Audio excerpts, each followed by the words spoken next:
साथ संगत, आज हम एक बहुत गहरे निरंकारी विचार पर मनन करने जा रहे हैं। यह विचार हमें जीवन की सच्चाई, कर्मों के प्रभाव और आत्मा की यात्रा को समझाता है।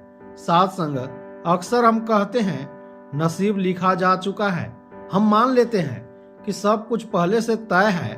मौत कहाँ आएगी, जीवन कैसा होगा, सुख मिलेगा या दुख। निरंकारी विचार हमें यह सिखाता है कि नसीब केवल लिखी हुई लकीर नहीं, बल्कि यह हमारे कर्मों की स्याही से बना हुआ चित्र है। जिस प्रकार किसान खेत में बीज बोता है, उसी प्रकार हम जीवन में कर्म बोते हैं। जैसा बीज होगा वैसा ही फल मिलेगा। यह प्रकृति का नियम है।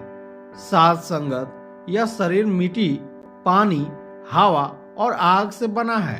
एक दिन यह मिट्टी में मिल जाएगा। जैसे पानी में डाला गया दाना घुलकर समाप्त हो जाता है, वैसे ही यह शरीर भी नष्ट हो जाता है। लेकिन आत्मा नष्ट नहीं होती। आत्मा की यात्रा आगे चलती रहती है। अब प्रश्न उठता है, अगला जन्म कौन सा होगा?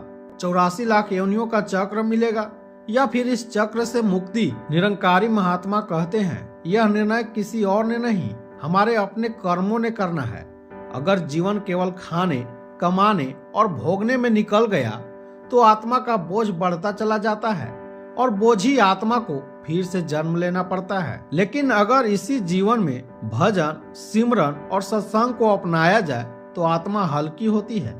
साथ संगत, भजन सिमरन कोई रटने की चीज नहीं, यह तो आत्मा को परमात्मा से जोड़ने का साधन है। जैसे कोई भारी बोझ उठाए व्यक्ति चल नहीं पाता, वैसे ही पाप, अहंकार और मोह से भरी आत्मा ऊपर नहीं उठ पाती। सतगुरु हमें यह ज्ञान देते हैं कि अभी भी समय है, अभी भी यह जीवन अमूल्य है।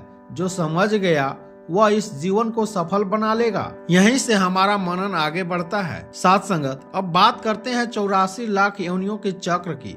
84 का चक्र कोई डराने की बात नहीं है, यह आत्मा की यात्रा का संकेत है। जब आत्मा अपने असली स्वरूप को भूल जाती है तो वह शरीर से शरीर में भटकती है। कभी मनुष्य, कभी पशु, कभी पक्षी।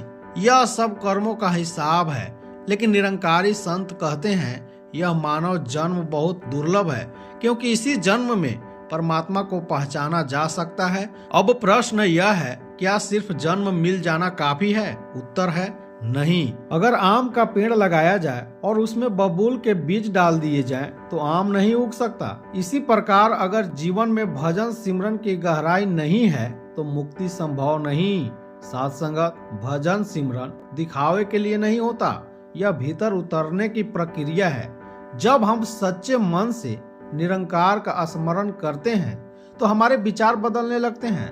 गुस्सा कम होता है, अहंकार टूटता है और करुणा जागती है। यही असली साधना है। भजन सिमरन से कर्मों की गांठें ढीली पड़ने लगती है और धीरे धीरे आत्मा हल्की होने लगती है। निरंकार का नाम हमें भीतर से साफ करता है। जैसे साबुन मैले कपड़े को साफ करता है, वैसे ही नाम आत्मा को निर्मल बनाता है। साथ संगत, सबसे सुंदर बात इस विचार में यह है कि अभी भी समय है। जब तक सांस चल रही है तब तक सुधार संभव है। निरंकारी महात्मा कहते हैं मौत निश्चित है, लेकिन जागने का समय अभी है। हम नहीं जानते मृत्यु कब आएगी, लेकिन यह जरूर जानते हैं कि जीवन आज हमारे पास है। अगर आज हमने भजन सिमरन को प्राथमिकता नहीं दी तो कल शायद अवसर न मिले। यह संसार हमें हर पल व्यस्त रखने की कोशिश करता है, लेकिन आत्मा की भूख सिर्फ निरंकार से ही मिटती है। जो व्यक्ति इस सत्य को समझ लेता है वह जीवन को हल्केपन से जीने लगता है। डर कम हो जाता है, लोभ घट जाता है और संतोष बढ़ जाता है। साथ संगत, मुक्ति कोई आकाश से गिरने वाली चीज नहीं, यह भीतर की यात्रा है।